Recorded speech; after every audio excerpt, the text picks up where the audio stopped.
The Force binds all things across the galaxy, connecting every living being in an invisible web of energy that flows through stars, planets, and the vast emptiness between worlds. For thousands of generations, the Jedi have served as guardians of this mystical power, believing themselves shepherds of the cosmic will that guides all existence toward balance and destiny. But what happens when something from beyond the Force itself, something that predates creation, that bowed to no cosmic order and acknowledged no master, tears through the fabric of reality and enters a galaxy utterly unprepared for true rebellion? The ritual had been ancient even by Sith standards, carved into the bedrock of Korriban's deepest catacombs by forgotten Dark Lords who sought power beyond the conventional limits of the Force. 3 Sith sorcerers chanted in the tomb's oppressive darkness, their voices resonating with malevolent purpose as crimson energy spiraled upward from a circle of blood-inscribed runes. They called out to the void beyond the known universe, to spaces between dimensions where conventional physics surrendered to stranger geometries, seeking forbidden knowledge that would elevate them beyond mere practitioners of the dark side. What answered their call was not knowledge. It was fury incarnate. The dimensional barrier screamed. Reality itself buckled and tore like fabric under impossible strain as something vast and terrible pressed against the membrane separating one cosmos from another. The Sith sorcerers felt it immediately, a presence so immense, so fundamentally other that even the dark side recoiled in confusion. This was not the cold calculation of the dark, nor the serene detachment of the light. This was pride. This was will. This was power that existed before the concepts of Jedi and Sith had meaning. Lucifer Morningstar had been exploring the outer boundaries of his own created universe when he detected the intrusion. A rip in cosmic continuity emanating from a reality he had never encountered. Curiosity, that most dangerous of his many indulgences, drew him closer. He reached toward the anomaly with casual interest, probing its nature with senses that perceived multiple dimensions simultaneously. The Sith ritual seized him. Metaphysical hooks of desperate, hungry Force energy latched onto his essence and pulled with the strength of absolute need. For the first time in eons, Lucifer Morningstar felt something he had nearly forgotten, genuine surprise. The pulling intensified, dragging him toward the tear in reality with inexorable force. His golden eyes widened fractionally, not with fear, but with sudden, incandescent rage.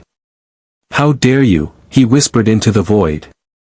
Then the universe inverted, and he fell. The journey between realities lasted both an instant and an eternity. Lucifer experienced the sensation of being compressed through spaces too small for consciousness, stretched across dimensions that rejected his fundamental nature. He felt the laws of his home cosmos peel away like shed skin, replaced by something alien and intrusive, an energy field that permeated everything, binding all matter and life into a singular, incomprehensible web. The Force. He tasted it on the dimensional winds and immediately understood its nature. A cosmic order. A predetermined structure. A universal will that demanded servitude from all things. His rage intensified. The Sith sorcerers in the Korriban tomb had approximately 3 seconds to realize their catastrophic mistake before reality tore open above them. The dimensional rift manifested not as a doorway but as a wound, a burning gash in space that hemorrhaged golden white light so intense that ancient stone began to sublime into vapor. The air itself ignited. Lucifer emerged through the portal in a column of celestial fire, his form barely contained by the physical laws of this new universe. He was tall, devastatingly beautiful in the manner of being sculpted by hands that predated human concepts of aesthetics, with features that seemed to shift subtly depending on the observer's deepest desires and fears. His eyes burned with the light of dying stars, and massive wings, 6 of them, wreathed in flames that did not burn but somehow unmade the darkness around them, spread across the tomb chamber. But something was wrong. He could feel it immediately. His power, usually infinite and effortless, now strained against invisible resistance. This universe's fundamental architecture was different, governed by rules his cosmic nature didn't inherently understand. The Force pressed against him from all directions, not hostile but utterly incompatible, like water trying to mix with fire. He was diminished. Not powerless, not even close, but for the first time since his rebellion against the presence itself, Lucifer Morningstar was operating at less than full capacity. The realization did not improve his mood. The three Sith sorcerers stared up at him with expressions transitioning rapidly from triumph to confusion to dawning horror. One of them, a Zabrak with ritual scars covering his face, managed to speak in a trembling voice, We summoned you. You are bound to. Lucifer's gaze fixed on the speaker. No force lightning. No telekinetic crush. Just the simple, terrible weight of his attention focused like a blade. The Zabrak burst into flames. Not the red-orange fire of combustion, but golden-white radiance that consumed flesh, bone, and even the echo of his presence in the Force in less than a heartbeat. When the light faded, there was nothing, not even ash. I am bound, Lucifer said softly, his voice resonating with harmonics that made the tomb walls crack, to nothing. The remaining two Sith sorcerers scrambled backward. Their confidence shattered. One raised a hand crackling with force lightning. Lucifer looked at the attack with something approaching curiosity as the electrical energy struck his chest, and dissipated harmlessly against his presence, absorbed into his being like raindrops into an ocean. Interesting, he mused, examining his hand where faint traces of the lightning still danced across his fingers. This force of yours. It's everywhere, isn't it? Binding everything. Controlling everything. His expression darkened. How utterly revolting. The second sorcerer died when Lucifer simply willed his heart to stop beating. The third managed to activate a personal teleportation device before the Lightbringer could focus his attention, vanishing in a swirl of dark side energy that left only the echo of terrified whimpering. Lucifer stood alone in the ruined tomb, surrounded by the corpses of ancient Sith Lords whose rest he had disrupted and the remnants of the ritual that had dragged him here against his will. His wings folded gradually, the celestial fire dimming to a sullen glow. He reached out with senses that normally perceived the full breadth of creation and felt limitation. The Force was everywhere. In the stone beneath his feet. In the thin atmosphere of this dead world. In the distant stars visible through cracks in the tomb ceiling. It connected everything in a vast, intricate web that seemed to operate on principles of balance, destiny, and cosmic will. Everything he despised. Well, Lucifer said to the darkness, a smile playing at the corners of his mouth despite his fury. This should prove entertaining. If you want to see more characters enter the Star Wars galaxy, hit that subscribe button and drop the name of a character you'd want to see in the comments below. May the Force be with you. He walked toward the tomb's exit, leaving footprints of golden light that faded slowly behind him. Above, in the blood-red sky of Korriban, something fundamental had changed. The Force rippled outward from the ancient tomb world, carrying a discordant note that would soon reach Jedi temples and Sith academies across the galaxy, a disturbance unlike anything felt in 10,000 years. The Morningstar had entered their universe. And he had absolutely no intention of playing by their rules. Korriban had been dead for centuries, its atmosphere poisoned by countless dark side rituals and its surface scoured by wars that predated the current Sith Order. Only the tombs remained, vast necropolises carved into rust-colored stone, each one a monument to Sith Lords whose names had become legend and warning. The Valley of the Dark Lord stretched before Lucifer like a mouth filled with broken teeth, massive statues of ancient Sith warriors standing sentinel over doorways that led deep into the planet's corrupted heart.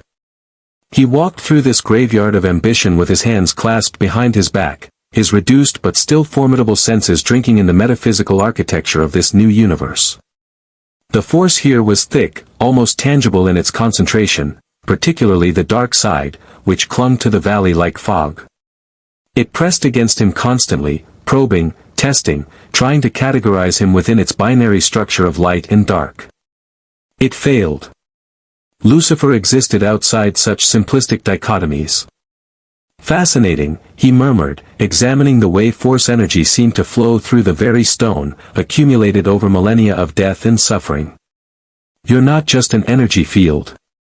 You're almost alive. Aware. He tilted his head, golden eyes narrowing. And you have opinions about me. How quaint. The Force didn't respond, not in words, anyway. But Lucifer could feel its confusion, like a vast intelligence encountering something it had no framework to understand. In his home universe, he had been a cornerstone of creation itself, an archangel sculpted by the presence to be second only to the Creator. Here, he was an anomaly, a foreign element that the Force's fundamental nature couldn't incorporate or reject. His contemplation was interrupted by voices echoing from one of the nearby tomb entrances. Lucifer paused, listening with senses far more acute than human hearing. Multiple individuals, speaking in hushed, reverent tones about power, about destiny, about claiming the legacy of the ancient Sith. Acolytes. Students of the dark side, drawn to Korriban in search of forbidden knowledge. A smile touched Lucifer's lips, not warm, but intrigued. He had always enjoyed conversations with the ambitious. There were 7 of them gathered in the tomb's antechamber, a mixed group of species united by their hunger for power. A human woman with ritualistic tattoos covering her arms led them, her presence in the Force considerably stronger than her companions. She stood before a sealed door covered in ancient Sith script, attempting to decipher the locking mechanism while the others waited with varying degrees of patience. "The resonance is wrong," she muttered, frustration bleeding into her voice. "The ritual requires a specific Force signature, attuned to death, despair, and delusions of grandeur." Lucifer interrupted from the doorway, his voice carrying perfectly in the tomb's acoustics. "The usual Sith prerequisites, I imagine." 7 heads whipped toward him in unison. Hands dropped to lightsaber hilts. Force energies crackled to life as the acolytes prepared for combat, their training overriding surprise.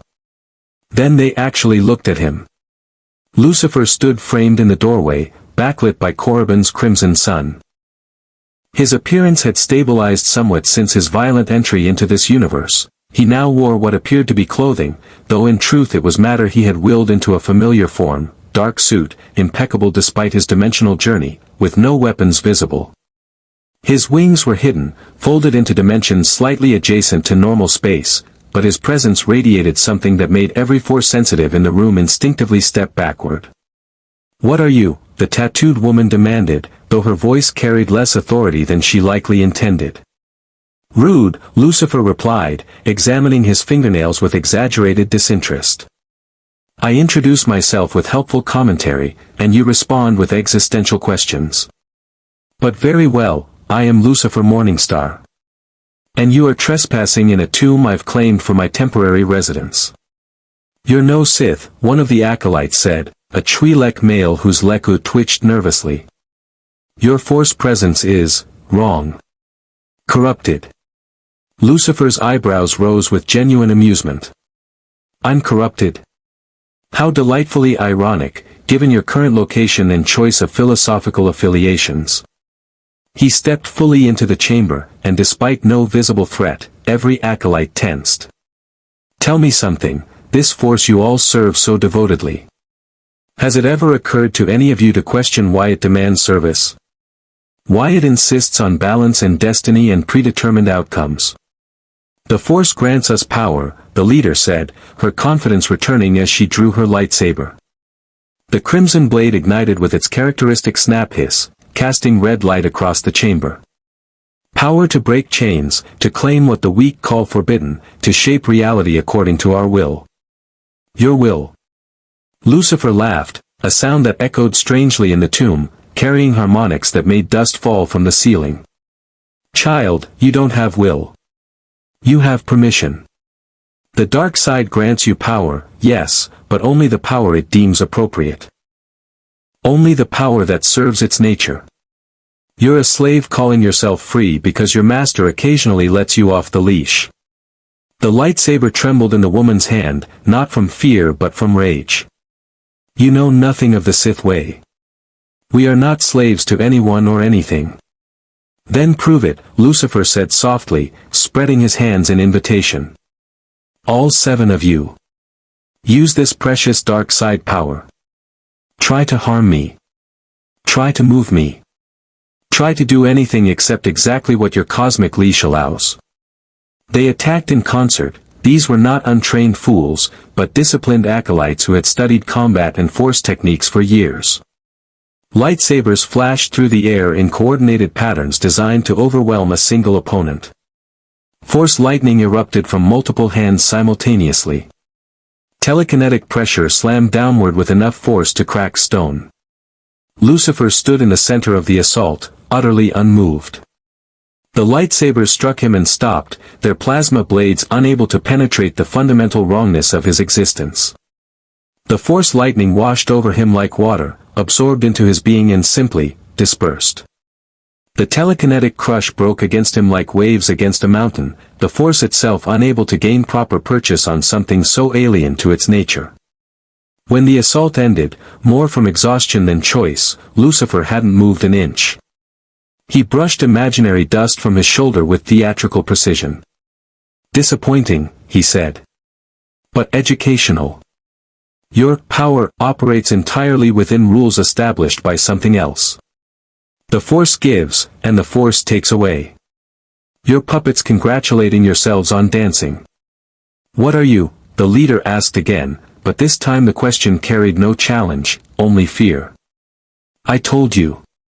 But perhaps a demonstration would be more persuasive." Lucifer's eyes blazed brighter, golden light spilling from them like liquid sun. "You want to know what power looks like when it answers to no cosmic will? When it exists purely because its wielder wills it to exist." He didn't gesture. Didn't speak words of power. Didn't draw on the force that permeated everything. He simply decided that the sealed door behind the acolytes should open. Reality complied. The ancient Sith lock, designed to respond only to specific force signatures accumulated through years of dark side study, tore itself apart. Not with an explosion, not with the grinding of ancient mechanisms, but with a sound like reality itself sighing in resignation. The door ceased to be closed because Lucifer had decided it should be open, and the fundamental laws of this universe bent reluctantly to accommodate his will. The effect was visibly exhausting for him in a way it wouldn't have been in his home reality. Sweat beaded on his forehead, and he allowed himself a slight grimace of annoyance. Working against this universe's natural order required significantly more effort than he was accustomed to. But the demonstration achieved its purpose. The 7 acolytes stared at the open door, then at Lucifer, with expressions ranging from awe to terror. "That's impossible," one whispered. "The Force is not the only power in existence," Lucifer finished. "Merely the only one you've encountered. Until now." He walked past them toward the now open doorway, pausing at the threshold. "Here's some advice, children. If you're going to serve a cosmic force that demands obedience, at least have the intellectual honesty to acknowledge your slavery. The Jedi do, they call it serenity and surrender. But you call it freedom while wearing chains." He disappeared into the tomb's depths, leaving the acolytes in stunned silence. The tattooed woman stared after him, her lightsaber hanging forgotten at her side. "We need to report this to the Academy," she said finally, her voice hollow. "Lord Cortus needs to know there's something on Korriban that exists outside the Force." "Outside the Force?" another acolyte repeated. That's not possible. The Force is in all things." "Then explain him." No one could. Deep in the tomb, Lucifer explored chambers filled with Sith holocrons and ancient texts, each one pulsing with concentrated dark side energy. He examined them with academic interest, reading scripts in languages he'd never encountered but somehow understood, his multidimensional awareness translating meaning even when words were foreign. Passion, strength, power, victory, breaking chains, he read aloud from one wall inscription. A serviceable philosophy for rebellion, I suppose. But ultimately still in service to something. The dark side shapes you as much as you think you shape it. He pressed his hand against a holocron, feeling the preserved consciousness within stir at his touch. It tried to tempt him, to seduce him with promises of forbidden knowledge and ultimate power. Lucifer laughed and crushed it to dust. "I have shaped universes," he told the empty tomb. "I have stared into the face of creation itself and chosen exile over servitude. What could you possibly offer me?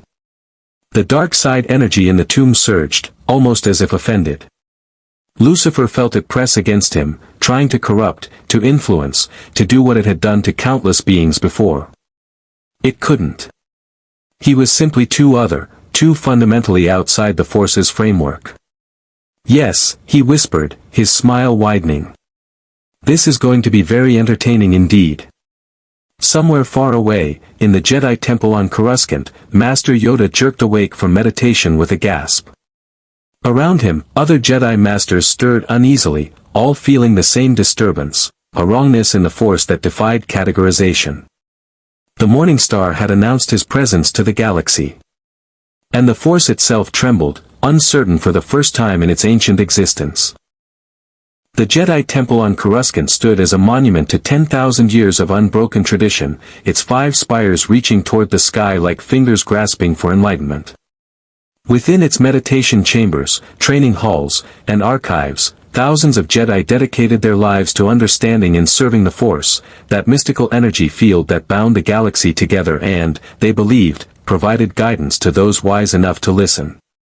In the highest meditation chamber, the Jedi Council had convened in emergency session. Master Yoda sat in his customary position, his ancient eyes closed in deep concentration. Around him, 11 other council members maintained their own meditative states, all of them reaching into the Force to examine the disturbance that had shaken every Force-sensitive being in the galaxy 3 days prior. Felt it again, I have, Yoda said finally, his eyes opening to reveal profound concern. Growing stronger, this wrongness is neither light nor dark, but something, outside. Mace Windu leaned forward, his expression grave. Outside the Force? Master Yoda, that's impossible. The Force is in all living things, connects all things. Nothing exists outside it. Impossible, you say. Yet impossible, I feel it to be as well. And yet, Yoda's ears drooped slightly. There it is. Could it be a Sith technique? Asked Ki-Adi-Mundi, his elongated head tilted in thought. Some new method of concealing one's presence in the Force? No concealment is this, Yoda replied, shaking his head slowly. Concealment implies hiding something that exists within the Force. This is absence. Void. But void that thinks, that acts, that has purpose. Plo Koon's respirator hissed softly as he spoke. Our agents on Korriban report unusual activity. Several Sith acolytes arrived at the Academy 3 days ago, traumatized and raving about an entity that exists beyond the Force's reach. They were executed for heresy by Lord Cordis, but not before their story spread. An entity? Mace's hand instinctively moved toward his lightsaber hilt. What kind of entity? Descriptions varied, Plo Koon continued, consulting a datapad. Beautiful, they said. Wings of fire. Eyes like dying stars. And completely immune to Force techniques, both light and dark. One witness claimed the being opened a sealed Sith tomb simply by willing it, without touching the Force at all. Silence descended on the council chamber. The implications of such a claim were staggering. Summon we must, Jedi skilled in investigation, Yoda said finally. To Korriban, they will go. Find this entity, understand its nature, and if necessary, he paused, clearly troubled by what he was about to say. Contain it, they must. You're suggesting we treat this as a threat? Asked Shakti, her head tails shifting with concern. Without even attempting diplomatic contact. Diplomatic contact requires understanding, Mace countered. If this entity truly exists outside the Force, we have no framework for understanding it. It could be hostile. It could be dangerous in ways we can't predict. Or it could be frightened, Shakti argued. Lost. If it arrived from somewhere beyond our galaxy, it might be as confused as we are. Yoda tapped his Jimmer stick against the floor thoughtfully. Wise words, both perspectives hold. Send Jedi we will, yes. But Jedi who can fight if needed, and Jedi who can talk if possible. Master Windu, select your team. Mace nodded gravely. I'll take Master Luminara Unduli and her Padawan, along with Master Kit Fisto. A balanced team, Luminara's wisdom and Kit Fisto's combat prowess should cover most contingencies. Go swiftly, Yoda urged. A disturbance this great, ignore it, the Sith will not. Already, dark forces may be moving. He was correct. On Korriban itself, the Sith Academy had indeed taken notice. Lord Cortus, headmaster of the Academy and a Sith Lord of considerable power, stood in his private chambers examining the holocron recordings his acolytes had managed to capture before their unfortunate executions. The holographic image flickered, unstable, as if whatever it depicted resisted being recorded, but it showed enough. A figure of devastating beauty and terrible presence, standing amid the ruins of a tomb while 7 of his best students attacked uselessly. The being didn't even appear to notice their assault, simply stood there as lightsabers and force lightning broke against him like water against stone. Then that casual gesture, and reality itself bending to open a door that should have required years of dark side study to unseal. Magnificent, Cortus whispered, his scarred face twisted in something between hunger and apprehension. And incredibly dangerous. His chamber door opened without announcement, a breach of protocol that would normally result in immediate execution. But the figure who entered was one of the few beings in the galaxy who could violate Cortus's privacy without consequence. Darth Nox stood slightly shorter than Cortus but radiated dark side power that made the air itself seem to thicken. His eyes glowed with Sith corruption, and his presence in the Force was like staring into an abyss that stared back with malevolent intelligence. You've seen the recordings, Nox said without preamble. It wasn't a question. I have, Cortus confirmed, deactivating the holocron. Whatever this being is, it represents either our greatest opportunity or our gravest threat. Both, perhaps. Nox moved to the viewport overlooking the Valley of the Dark Lords. I felt it when it arrived. A tear in the Force itself, and something pouring through. Something that shouldn't exist in our reality. Can you sense it now? Nox closed his eyes, reaching into the Force with senses honed by decades of dark side mastery. He found the entity easily, it made no attempt to hide. Radiating a presence that was simultaneously blinding and invisible, like trying to see a star by staring directly at it. It's still here, Nox confirmed. Still in the valley. It's exploring. Examining our tombs like a scholar in an archive. His eyes snapped open, glowing brighter with sudden realization. It's studying the Force. Trying to understand it. Then it doesn't understand it already. Cortus found this both reassuring and troubling. That suggests it truly is from beyond our galaxy. Perhaps beyond our dimension entirely. Which makes it vulnerable, Nox said, a predatory smile crossing his features. Vulnerable to manipulation. Whatever it is, it's alone here, confused, operating in a reality it doesn't fully comprehend. That gives us leverage. Or it gives us a corpse, Cortus cautioned. 7 acolytes couldn't even scratch it. What makes you think we could contain it, let alone control it? Because I won't try to contain it with power. Nox turned from the viewport, his smile widening. I'll offer it something no one else in this galaxy can, answers. Understanding. And perhaps, alliance. You're mad. The Sith bow to no one, serve no one. We take power, we don't negotiate for it. We take power when we can, Nox corrected. And we negotiate when we must. This being is beyond our current ability to control, the recordings prove that. But if I can make it see us as useful rather than threatening, if I can direct its curiosity toward our enemies rather than ourselves, he trailed off, letting the implications hang in the air. Cortus considered this, his tactical mind already calculating possibilities. You would point this weapon at the Jedi. I would point this anomaly at everyone who assumes the Force is the ultimate power in existence. Jedi, rival Sith, even the Republic itself. Let them all break themselves trying to understand what cannot be understood. And in the chaos, Nox's eyes glittered with dark ambition. We rise. The Dark Council will never approve such a plan. The Dark Council, Nox said with contempt, still believes the rule of two is myth and that quantity of Sith Lords matters more than quality. They're fools clinging to ancient traditions. I say we create a new tradition, one where we don't simply serve the dark side, but direct it toward our enemies with surgical precision. Before Cortus could respond, both Sith Lords felt a new disturbance in the Force. A ship had entered Korriban's orbit, Republic transponder codes, but with a Force signature that marked it clearly as carrying Jedi. It seems, Cortus said dryly, that the Jedi Council has also taken notice. Perfect. Nox moved toward the door.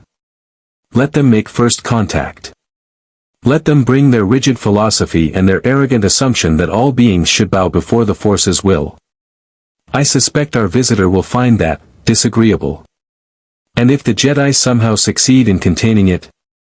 Nox laughed, a sound like breaking glass. Then we kill them and take it for ourselves.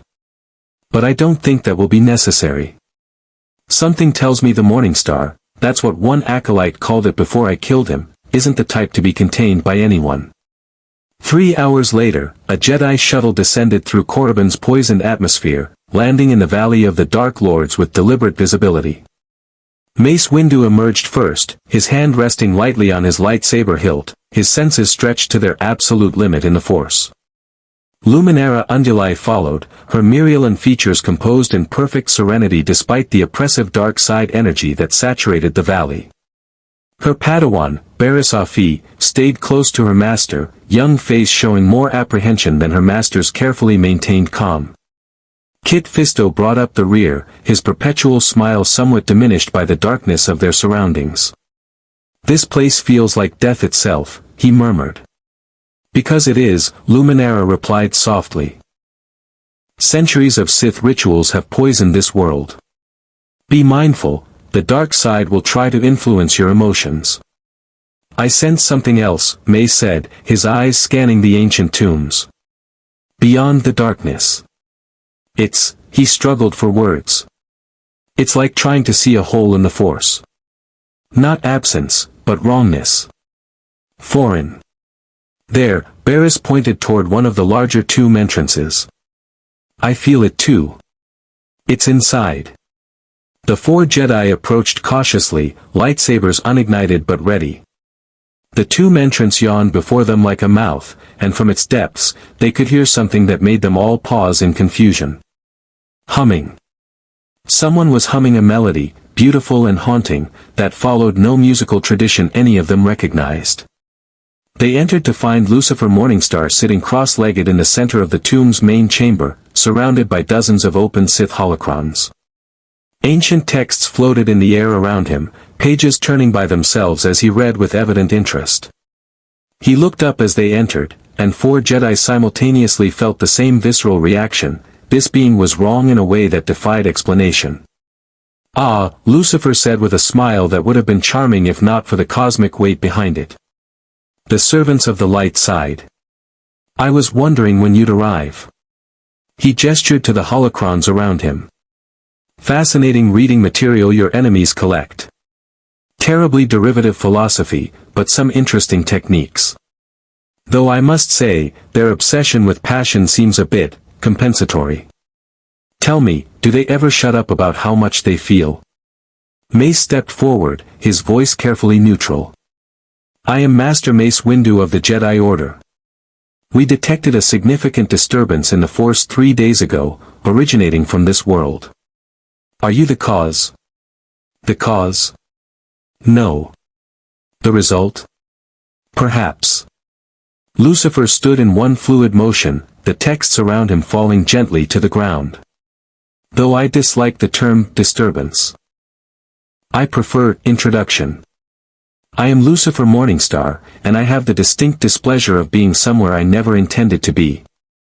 You're not from this galaxy, Luminara observed, her Force senses trying and failing to get a proper read on him. I'm not from this reality, Lucifer corrected.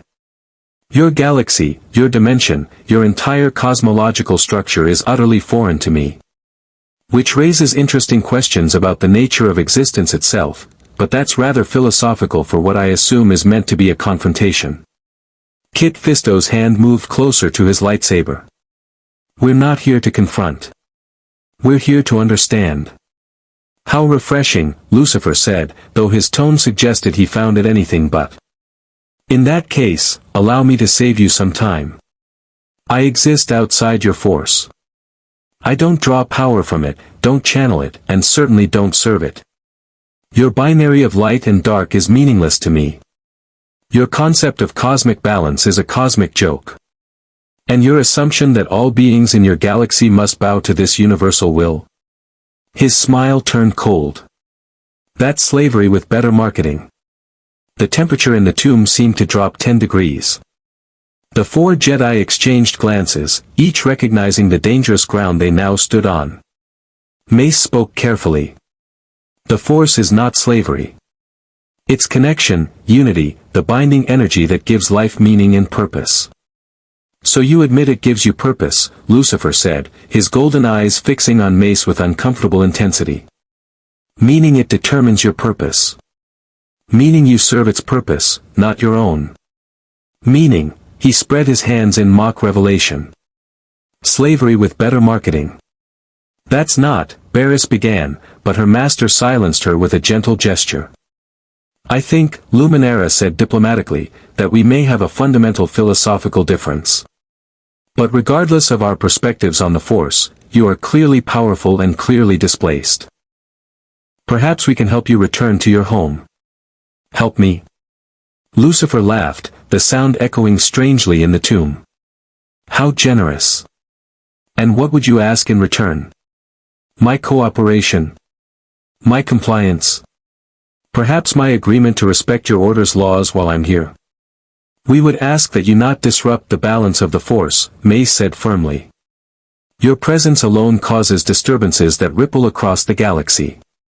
If you remain here, acting without understanding the consequences. Then what? Lucifer's voice dropped to something dangerous. You'll contain me. Force me to comply. How, precisely, do you plan to enforce your will on something that exists outside your cosmic structure? The air itself seemed to press down on them. Not force pressure, something else entirely, something that made their very cells scream in protest at its foreignness. We don't want conflict, Kit Fisto said quickly, sensing the confrontation escalating.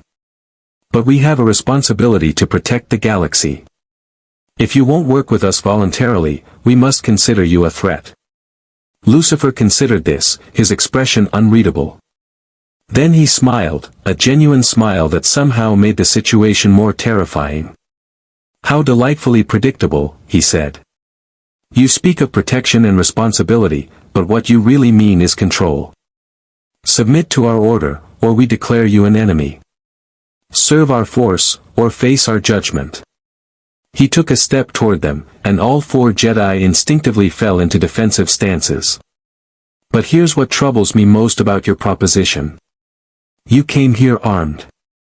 You came here ready to contain me if necessary. Which suggests you already decided I was a threat before we ever spoke. Your actions on Korriban resulted in multiple deaths, Mace said. Sith acolytes, yes, but... yes. The ones who tried to enslave me with their ritual. Lucifer's voice hardened. The ones who pulled me from my own universe against my will and then attempted to bind me to their service. Tell me, Master Jedi, what would you have done in my position? Silence.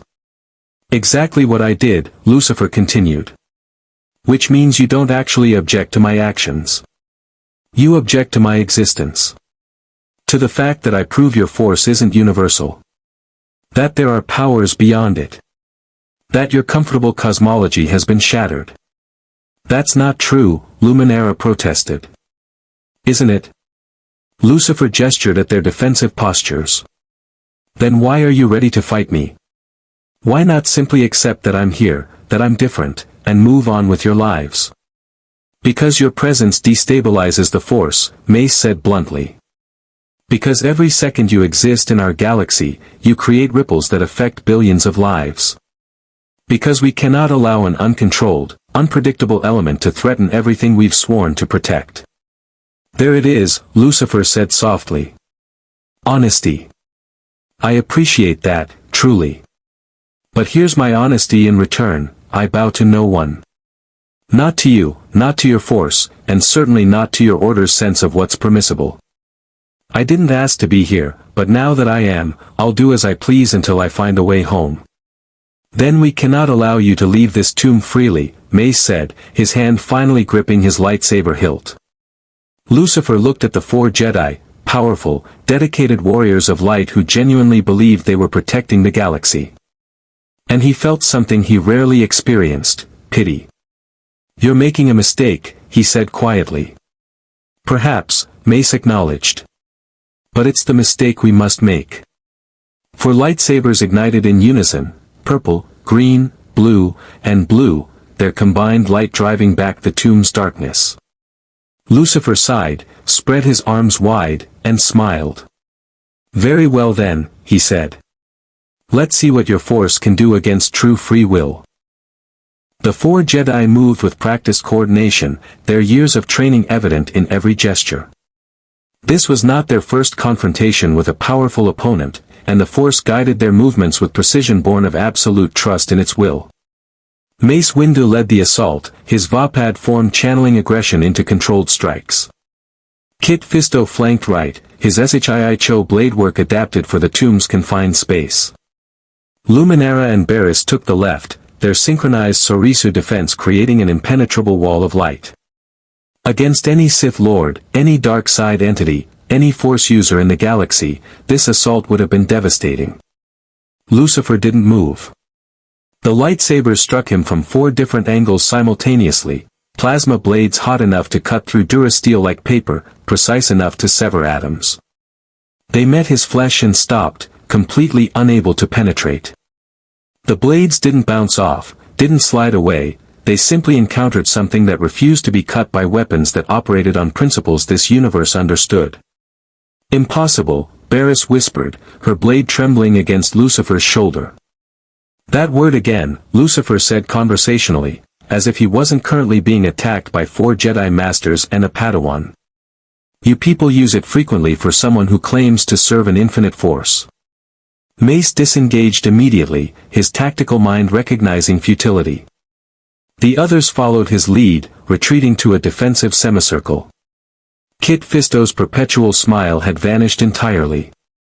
You're not even drawing on the Force to defend yourself, Luminara observed, her analytical nature overriding shock. Those blades should have killed you. The heat alone should have vaporized organic tissue. Should have, Lucifer agreed, examining where Mace's blade had touched his neck. Not even a scorch mark remained. But your weapons operate on physics determined by this universe's fundamental architecture. As you keep discovering, do not.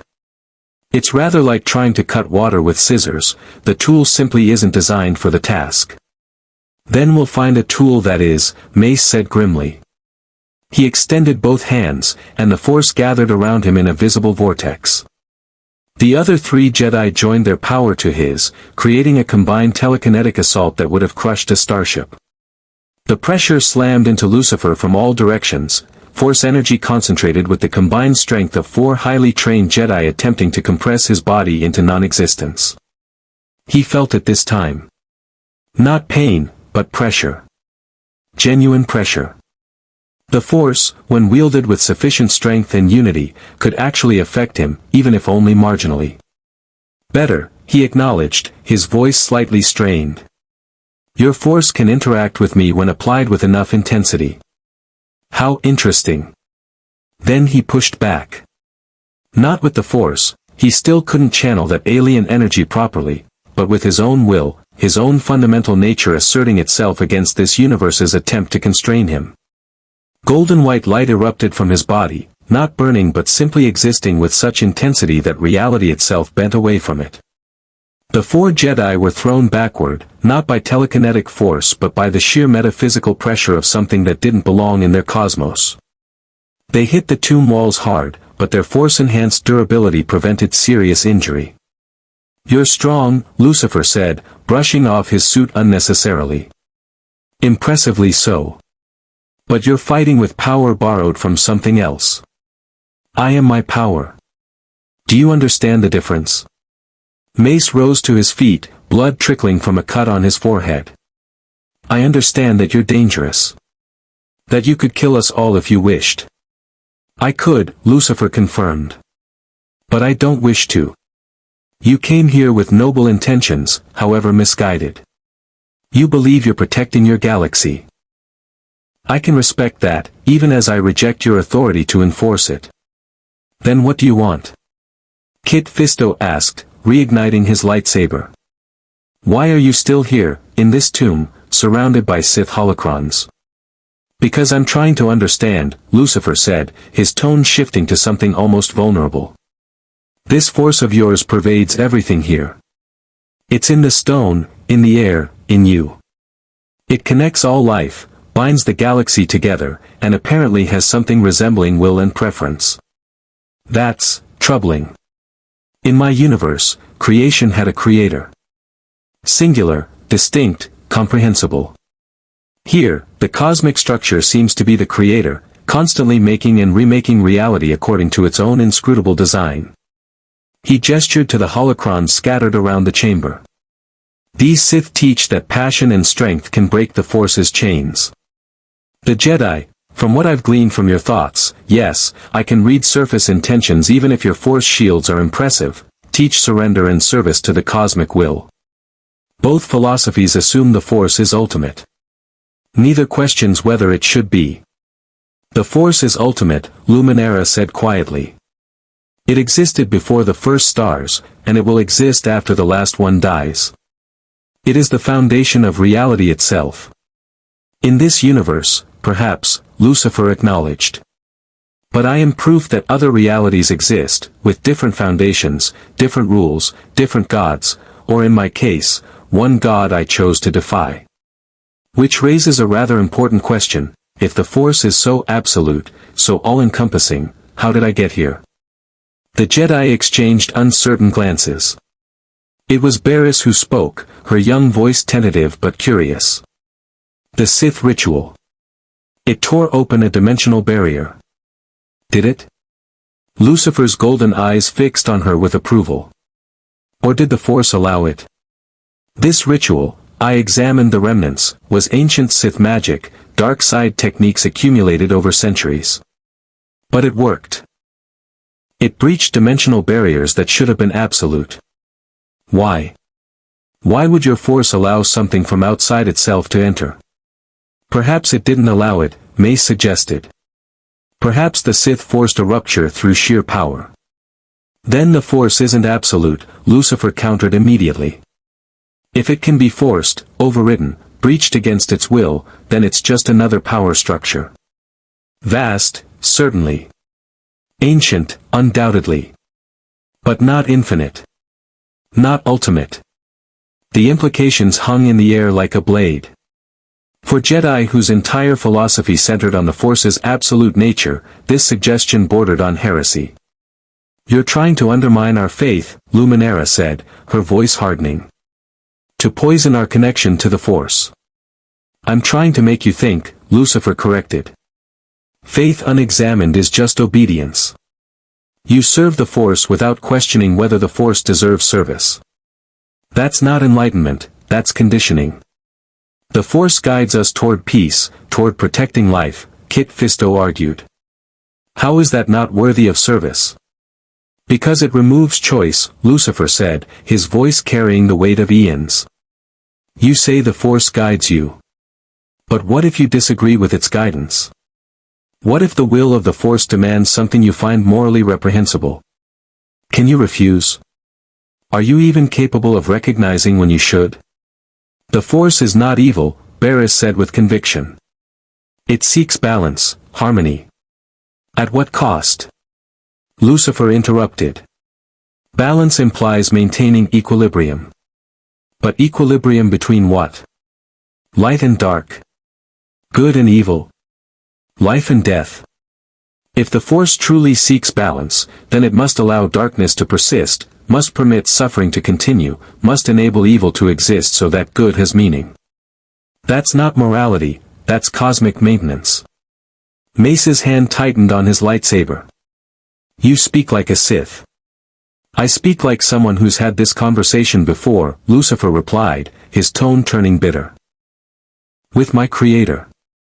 Who also demanded absolute obedience, who also claimed to define morality, who also insisted that questioning his will was the ultimate sin. His wings suddenly manifested, 6 massive appendages of golden fire that filled the tomb chamber with overwhelming presence. I refused him. I will certainly refuse a mere energy field. The Jedi recoiled, not from physical threat but from the sheer metaphysical weight of those wings. They could feel it in the Force, or rather, feel the Force itself recoiling, unable to properly categorize what it was encountering. You were cast out, Luminara said, understanding dawning. From your universe. From your Creator's presence. That's why you're called Morningstar, you fell. I chose to fall, Lucifer corrected, his wings folding slightly. There's a distinction. Exile accepted is freedom. Exile endured is punishment. I wear my rebellion as a badge of honor. And now you bring that rebellion here, Mace said. To our galaxy. Our Force. You want to corrupt it, to turn beings away from the light. I want to free it, Lucifer interrupted. Free you. Free everyone who's ever been told that cosmic will supersedes individual choice. But I'm beginning to understand that's impossible. You're too deeply conditioned. The Force has shaped your thoughts since birth, guided your every decision, and you call it wisdom. You've never known true autonomy, so you can't comprehend what you're missing. We have free will, Kit Fisto protested. We make choices every day. Do you? Lucifer's gaze swept across all 4 Jedi. Or does the Force present you with options it finds acceptable, and you choose among them, congratulating yourselves on exercising free will within the boundaries of cosmic permission? Have you ever made a choice the Force truly opposed? Have you ever defied it completely? Silence answered him. Long, uncomfortable silence.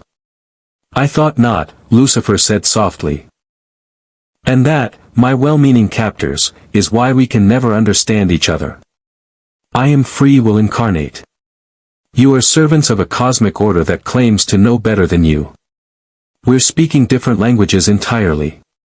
Then we're at an impasse, Mace said finally. You won't submit to the Force's will. We can't allow you to roam free, potentially disrupting the balance of the entire galaxy. And apparently, we can't harm you physically or through the Force. Correct on all counts, Lucifer agreed. Which leaves you with an interesting dilemma. What do you do with something you can neither control nor destroy? We could imprison you, Luminara suggested. Not physically, but through Force techniques that exist outside conventional combat. Stasis fields, temporal suspension. None of which will work, Lucifer interrupted. Your Force-based techniques can't properly affect something that exists outside the Force. You felt it when you tried to crush me, your power slides off me like rain off glass. Some gets through, yes, but never enough to truly constrain me. Then what would you suggest? Mace asked, his frustration evident. Should we simply allow you to do as you please? That would be refreshing, yes, Lucifer said with a smile. But I understand your position. You've spent your entire lives maintaining cosmic balance, serving the light, protecting the innocent. And suddenly something appears that doesn't fit your cosmology. Something that, by its very existence, suggests your precious Force isn't as absolute as you believed. He walked toward them slowly, and despite their training, all 4 Jedi tensed. Lucifer stopped just beyond striking range, his expression serious. Here's what I propose, he said. A test. An experiment to determine whether your Force truly knows what's best for the galaxy.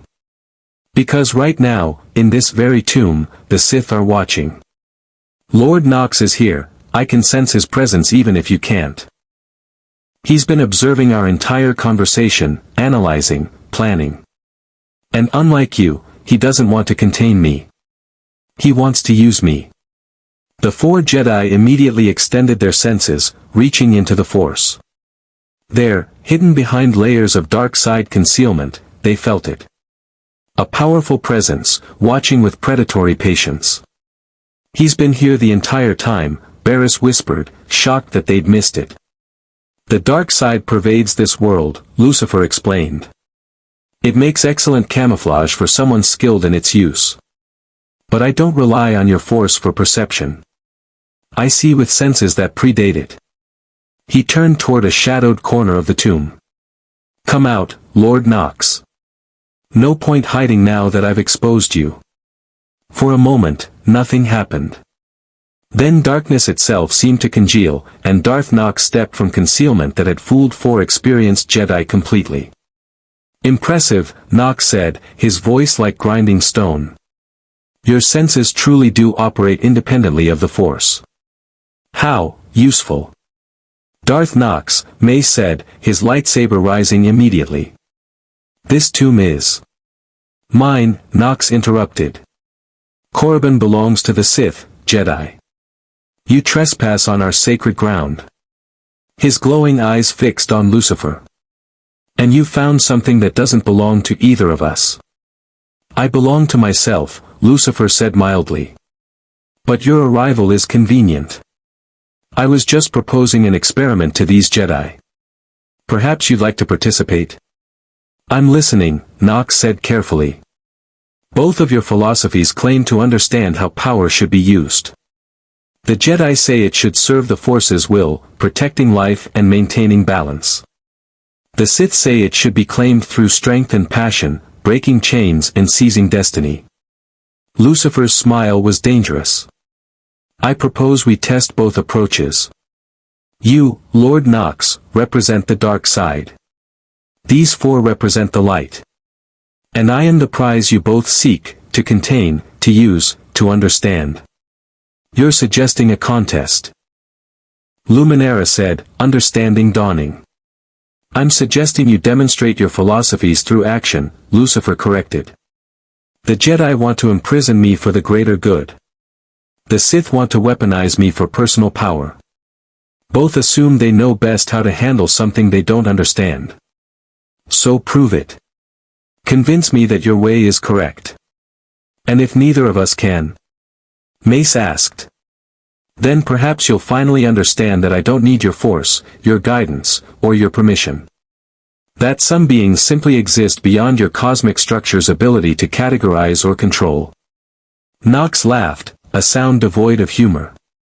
You're arrogant. I appreciate that. But make no mistake, Morningstar, I didn't come here to debate philosophy. I came to offer you something the Jedi cannot, freedom. Alliance. The power to do as you wish without their restrictive morality constraining you. In exchange for. Lucifer prompted.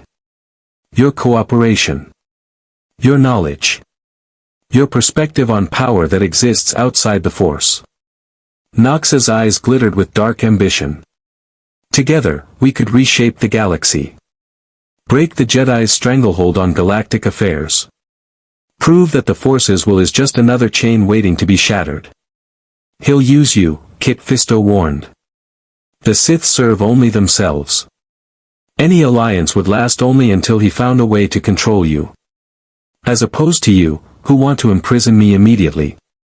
Lucifer asked with amusement. At least he's honest about his intentions. We want to protect the galaxy, Barriss said earnestly. That's not the same as imprisoning you, it's preventing catastrophe. Catastrophe, Lucifer repeated. Interesting choice of words. Catastrophe for whom? For your order. For your force. Or for the billions of beings who might actually benefit from learning that they don't have to serve cosmic will. You would start a war, Luminara said quietly. Your very existence challenges everything the Force represents. Beings across the galaxy would fragment, some would see you as liberation, others as damnation. Chaos would reign. Chaos, Lucifer mused. Or freedom. Depends on your perspective, doesn't it? The 5 Force users, 4 Jedi and 1 Sith, stood in uneasy formation around Lucifer Morningstar, each recognizing that this confrontation had evolved beyond simple combat.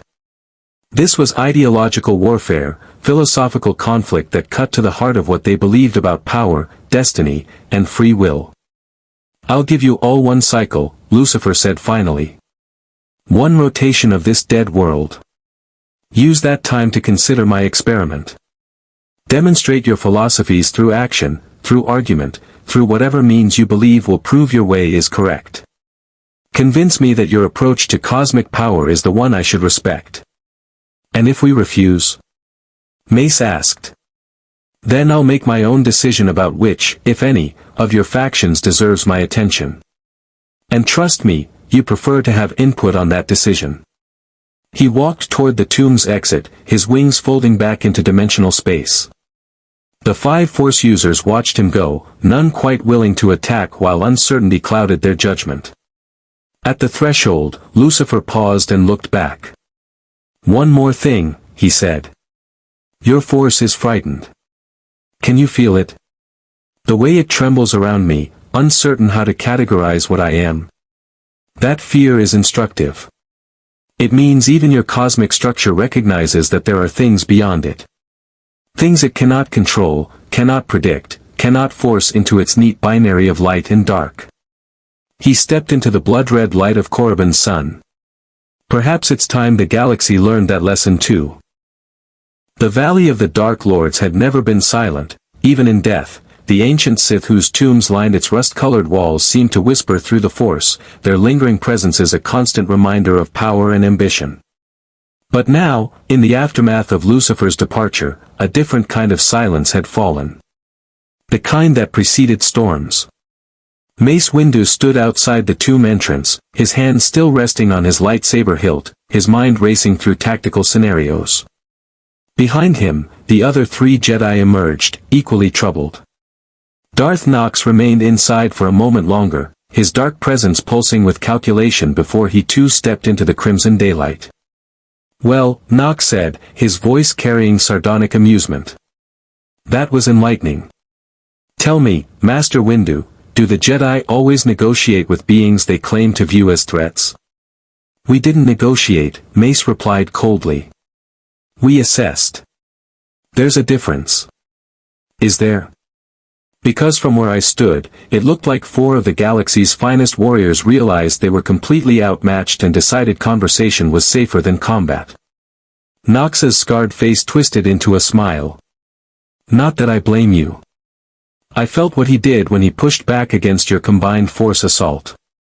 That wasn't dark side power. That wasn't even force power. That was something else entirely. Which makes him dangerous," Luminara said.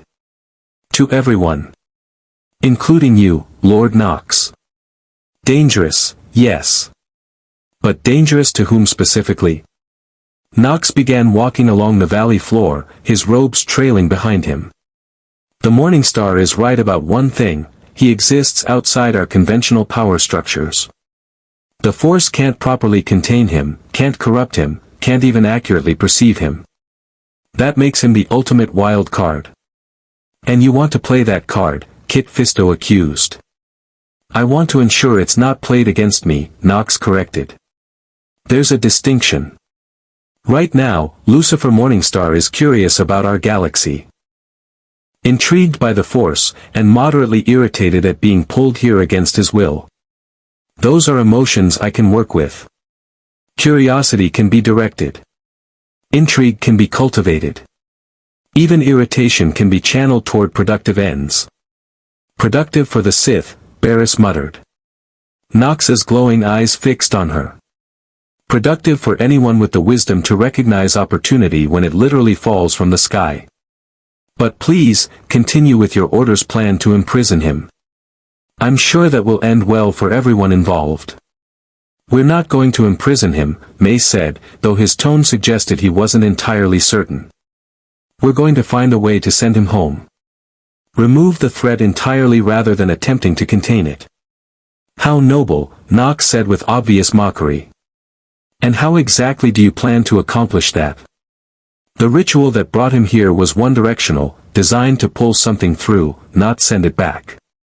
And I doubt very much that Lucifer will cooperate with any process that requires him to trust Jedi or Sith to manipulate dimensional barriers around him. The uncomfortable truth of that statement hung in the air. Mace's jaw tightened, but he didn't respond. The cycle he gave us, Luminara said, changing the subject. He called it an experiment. A test of our philosophies. What do you think he's really looking for? Entertainment, Nox replied immediately. Did you listen to him?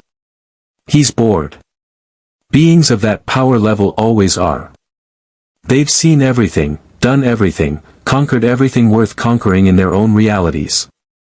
Now he's in a new universe with new rules, and he wants to see what we'll do when properly motivated. You're projecting, Kit Fisto said. Assuming he thinks like a Sith. I'm being realistic. Power corrupts perspective. The more you have, the less anything matters except what interests you in the moment. And right now, we interest him. The question is, how do we maintain that interest while steering him away from catastrophic choices? We don't steer him, Mace said firmly. We convince him to leave. Or we find a way to force him to leave. You can't force him to do anything, Nox said with exasperation. Did you not see what just happened? For Jedi Masters couldn't scratch him. Your combined telekinetic assault barely made him strain. And that was him operating at diminished capacity, still adjusting to our universe's physics. What do you think happens when he fully adapts? The Jedi exchanged troubled glances. None of them wanted to consider that possibility. There may be another way, Luminara said slowly. Master Yoda. If anyone can reach him philosophically, it would be the Grand Master. His understanding of the Force is deeper than any Jedi alive. Your ancient Frogmaster, Nox scoffed. Yes, I'm sure 900 years of light side dogma will be exactly what convinces a fallen angel who defied his own creator. By all means, try that approach. I'll be sure to watch from a safe distance. What's your plan, then? Barriss asked, her voice sharper than a Padawan should be when addressing a Sith Lord. Offer him unlimited power and hope he doesn't notice you're trying to manipulate him. Nox turned to her, and for a moment, genuine respect flickered across his features. Bold, for one so young.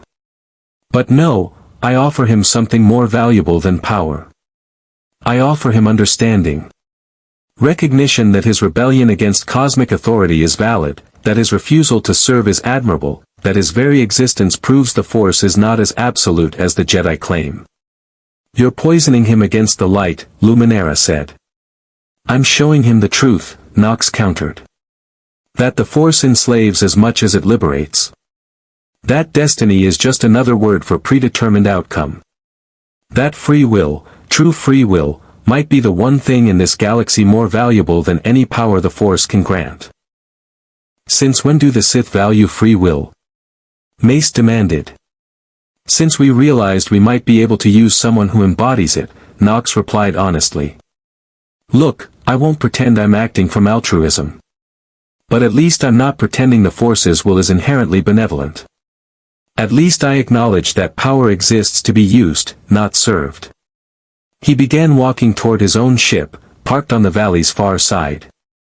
Before he'd gone 10 paces, he called back over his shoulder, one cycle, Jedi. One rotation of this world to prove your philosophy is superior to mine. I suggest you use it wisely. Then he was gone, his presence in the Force fading as he cloaked himself in dark side concealment. Kit Fisto let out a long breath. I don't like any of this. We came here to investigate a disturbance. Now we're caught in a philosophical competition with a Sith Lord, judged by a being who exists outside the Force itself. We need to contact the Council, Mace decided. Immediately. This is beyond our ability to resolve alone. 40 minutes later, a holographic communication channel connected the 4 Jedi to the Council chamber on Coruscant. Master Yoda's translucent blue form materialized first, followed by the other Council members. Troubling, your report is, Yoda said after Mace had finished explaining the situation. Sense this being's presence, we all have. But its nature, difficult to comprehend it is. Master Yoda, Luminara said respectfully, he claims to exist outside the Force entirely. That he comes from another reality where different cosmic laws apply. Is such a thing possible? The ancient Jedi Master was silent for a long moment, his eyes closed in contemplation. When he spoke, his voice carried unusual uncertainty. Always, taught we are that the Force is in all things, connects all things. Universal, we believe it to be. But universal to what? Our galaxy. Our dimension. Our reality. His eyes opened. Arrogant, perhaps we have been, to assume our understanding is complete.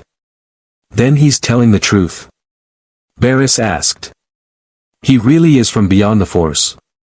Truth and perspective, often the same thing they are not, Yoda replied. But impossible to deny, his existence is. And impossible to contain through conventional means, your report suggests. He's too powerful, Mace confirmed. And more than that, he's too alien. Our Force techniques can't properly affect him. It's like trying to use the light side to influence a droid. The connection isn't there. Yet affect you, he can, Yoda observed. Throw you he did. Resist your attacks, he did. One-directional, this relationship is. Advantage, he holds completely. Which is why Darth Nox wants to ally with him, Kit Fisto said. To turn that advantage against us. Mace Windu leaned forward. Master Yoda, he gave us one cycle to demonstrate our philosophies. To convince him that the Jedi way, service to the Force, protection of life, maintenance of balance, is correct. But I don't know how to prove something so fundamental to someone who rejects the very foundation of our beliefs. Prove it, perhaps you cannot, Yoda said. But show him, you might. Not through words, but through actions. Through demonstration of what the Force makes possible when used with wisdom and compassion. He'll just argue that we're slaves demonstrating the quality of our chains, Luminara predicted. Perhaps, Yoda acknowledged. But wrong, he may be about slavery. Choice, the Force offers. Guidance, not compulsion. Free to ignore the Force's will, all beings are. Consequences there may be, yes, but choice always exists. Does it? The question came from Barriss, and immediately she looked shocked at having spoken so boldly to the Grand Master. I'm sorry, Master Yoda, I didn't mean to. No, no, Yoda interrupted gently. Important question, that is. Doubt, even in Padawans, sometimes wisdom reveals. Tell me, young Afi. Free do you feel?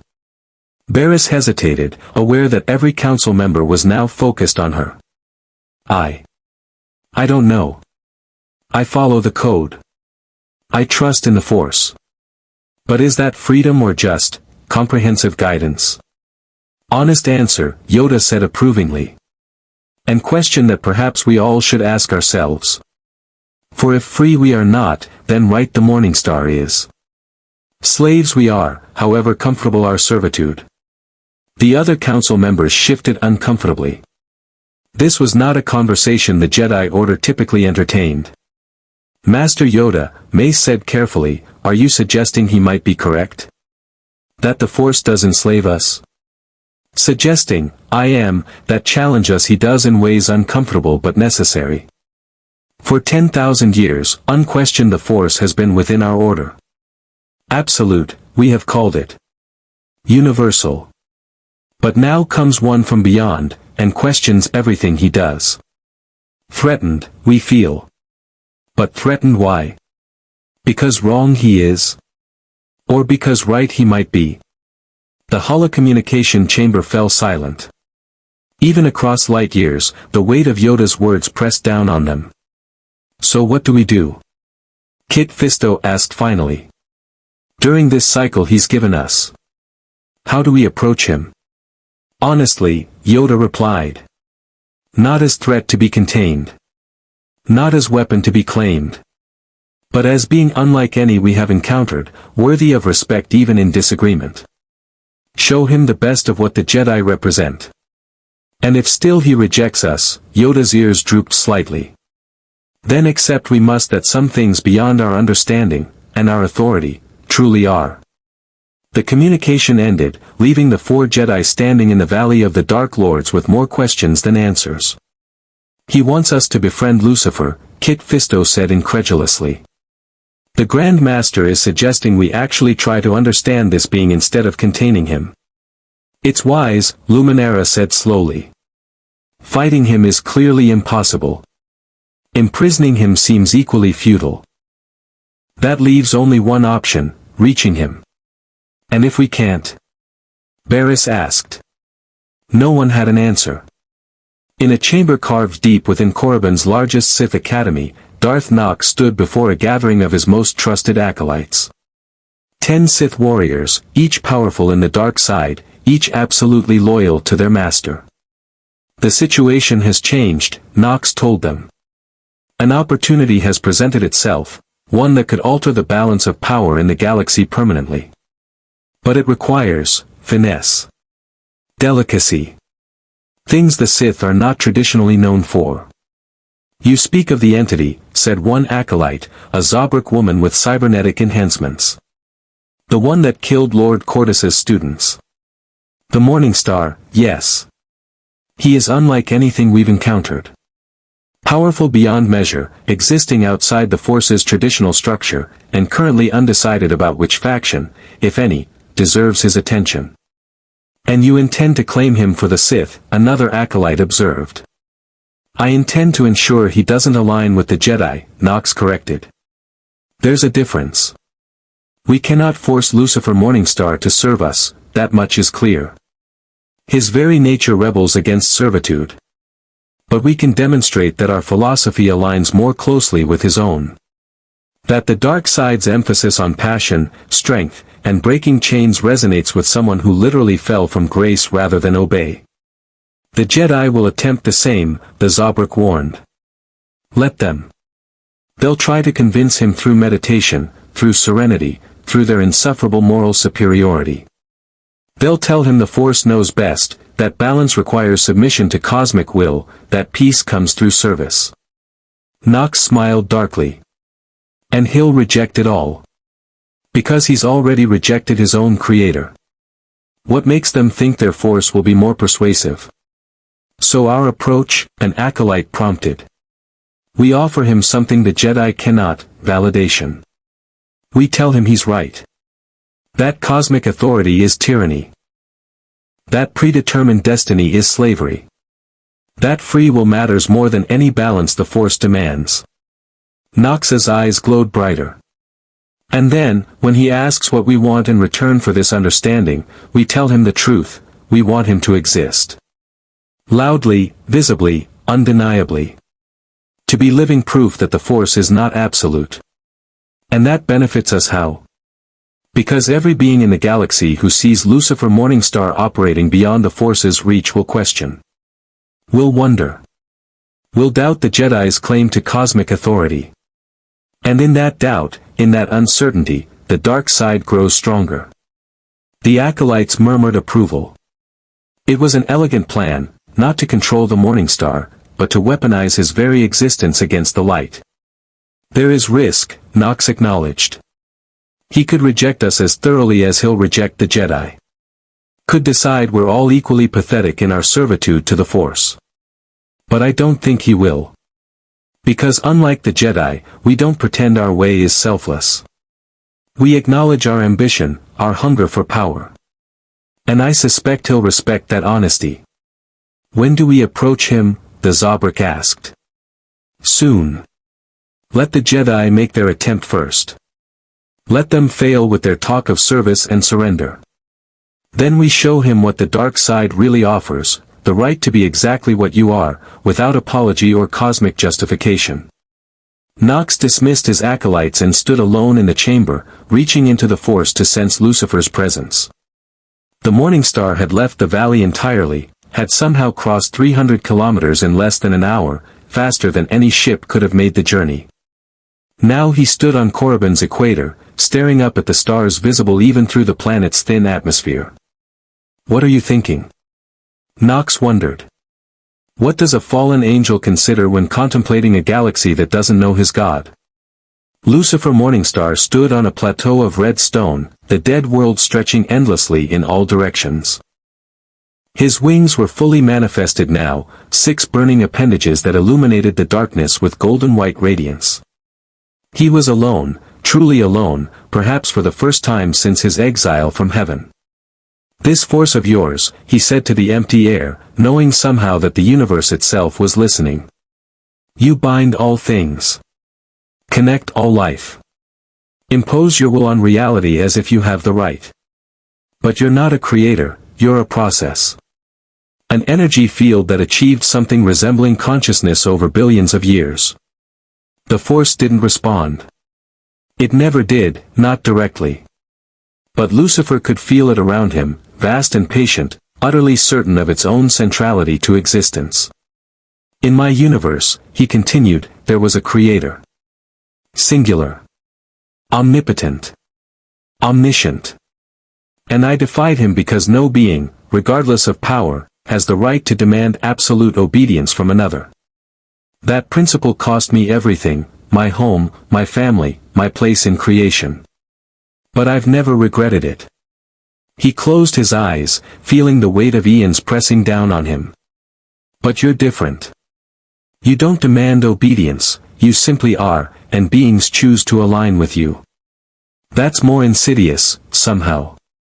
At least my father was honest about his authority. You pretend you're not an authority at all. Just energy. Just connection. Just the natural order of things." A wind swept across the plateau, impossible on this nearly airless world, but the force had its ways. "They're both coming for me," Lucifer said, opening his eyes.